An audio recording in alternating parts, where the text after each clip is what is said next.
எல்லாரும் என்ன கேட்கிறாங்க, டெல்லியில தர்மேந்திர பிரதானை ராஜினாமா செய்ய சொல்கிறார்கள், இர்ரெகுலாரிட்டியை சரி பண்ண சொல்றாங்க, ஃபேர் நீட் கேட்கிறாங்க, பேன் நீட் கேட்கல. இது முதலாளிகளோட இன்டர்பிரேஷன். டொனால்ட் ட்ரம்ப் அப்படி இன்டர்பிரேட் பண்ண சொல்லி திரு நரேந்திர மோடிக்கு சொல்லி தர்றார். பாவம் திரு நரேந்திர மோடி அவராக எதுவும் செய்யறது இல்ல. வெளிநாட்டுக்காரன் தூண்டாம திரு நரேந்திர மோடி எதையுமே செய்யல. அதனால தான் தன்னெழுச்சியா மாணவர்கள் எதையாவது செஞ்சா உடனே இது வெளிநாட்டு சதி. வெளிநாட்டு சதியின் மொத்த உருவம் திரு நரேந்திர மோடி தான். மொத்த உருவம். காரணம் என்னன்னு கேட்டா, WTO கேட்ஸ் ஒப்பந்தத்தில் இருக்கிற சரத்துகளை எடுத்து படிச்சு பாருங்க. லெவல் பிளேயிங் ஃபீல்ட் வேணுமா? ஃபாரின் யூனிவர்சிட்டி இங்க வந்தா லெவல் பிளேயிங் ஃபீல்ட் வேணுமா? ரெண்டு காரணத்தை சொன்னாங்க.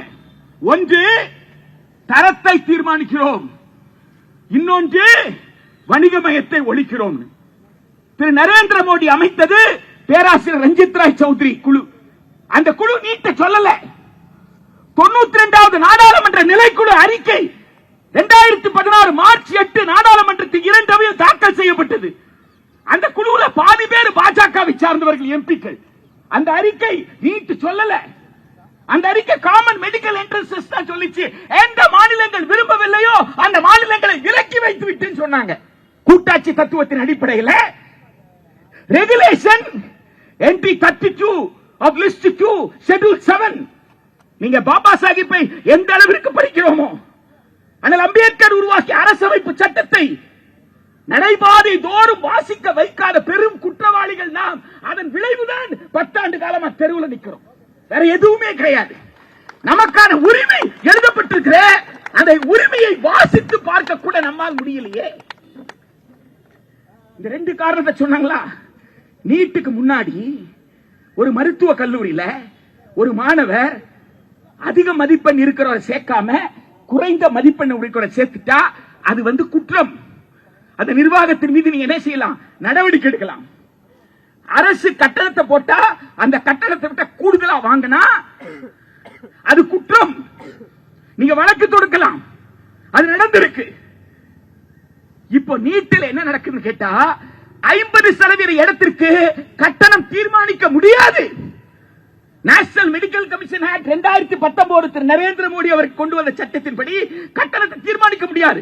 18 லட்சத்திலிருந்து 25 லட்சம் ஒரு வருஷத்துக்கு. 5 ஆண்டுகளுக்கு 1 கோடியில் இருந்து 1.25 கோடி. அங்க 1 கோடியில் இருந்து 1.5 கோடி செலவு செய்ததா எங்க போக முடியும்? 24 லட்சம் பேர் எழுதுறாங்கன்னு சொல்றாங்களே, அந்த 24 லட்சம் பேர் எதுக்கு எழுதுறாங்க தெரியுங்களா? 65,000 அரசு கல்லூரிக்கு எழுதுறாங்க. அரசு கல்லூரி இடம் 65,000.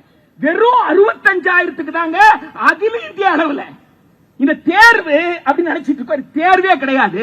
இந்த நீட் மோசடியில இந்தியர்கள் மக்கள் பண்டு பெறல.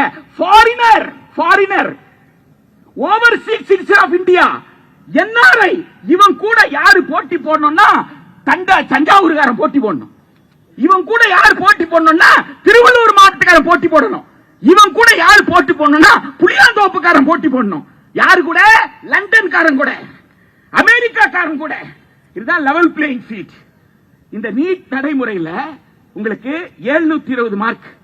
இந்த 720 மார்க்ல 650க்கு கீழே வாங்கிட்டாங்கன்னா பெரும்பகுதி பிள்ளைங்க இந்த 65,000க்குள்ள போக முடியாது. மிச்சம் இருக்கிற இன்னொரு 65,000 தனியார் நிர்வாகம்.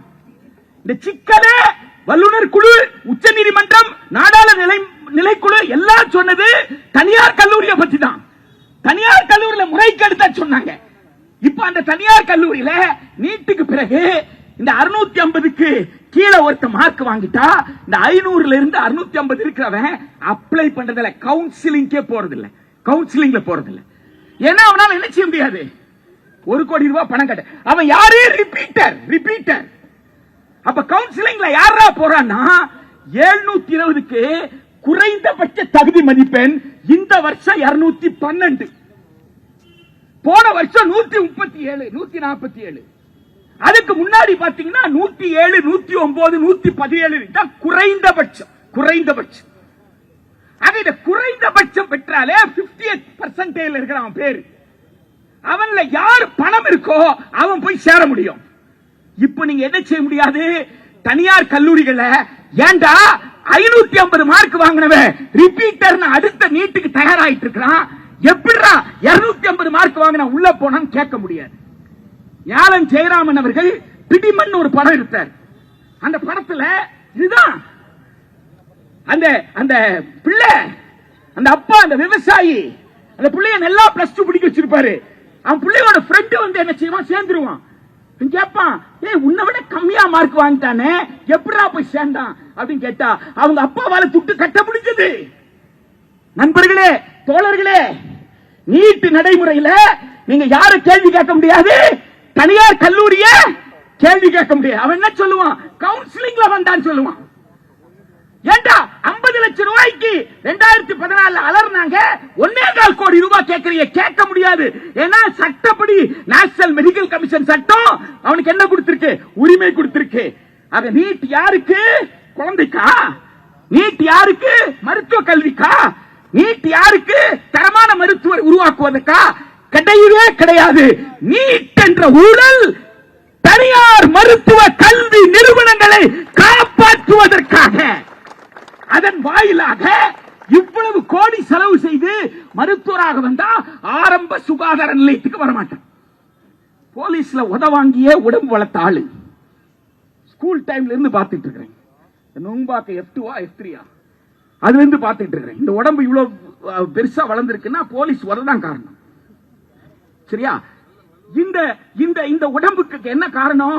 ஆரம்ப சுகாதார நிலையத்தில் கூட்டு போய் உங்க அப்பா அம்மா வேக்சின் போட்டது காரணம். இது ஜென்மத்துக்கு உங்க பேரம் பேசிக்கு அந்த வாய்ப்பு கிடைக்காது. நீட் நடைமுறை தனியார் மருத்துவ கல்லூரிகள் கொள்ளையடிப்பதற்கும் ஆரம்ப சுகாதார நிலையங்களை தனியாரிடம் ஒப்படைப்பதற்கும் அதன் மூலமாக கார்ப்பரேட் மருத்துவமனைகளுக்கு ஃபீடர் மருத்துவமனையாக பிரைமரி ஹெல்த் சென்டர் மாறும், அது கிளினிக்காக மாறும். ஒரு மாபெரும் சதி. மருத்துவ கல்வி, சுகாதாரம் இரண்டுக்குமான மாபெரும் சதி. அந்த சதியை முறியடிக்கின்ற மாணவர்கள் தேசபக்தர்கள், பீம்ராவ் அம்பேத்கரின் பேர பிள்ளைகள், தந்தை பெரியாரின் பேர பிள்ளைகள். எனவே பீம்ராவ் அம்பேத்கர் முழக்கம் இருக்கும் வரை நீ அந்நியம் சொல்லு, என்ன வேணாலும் சொல்லு, அந்நிய நாட்டின் கைக்கூலி நீதான்.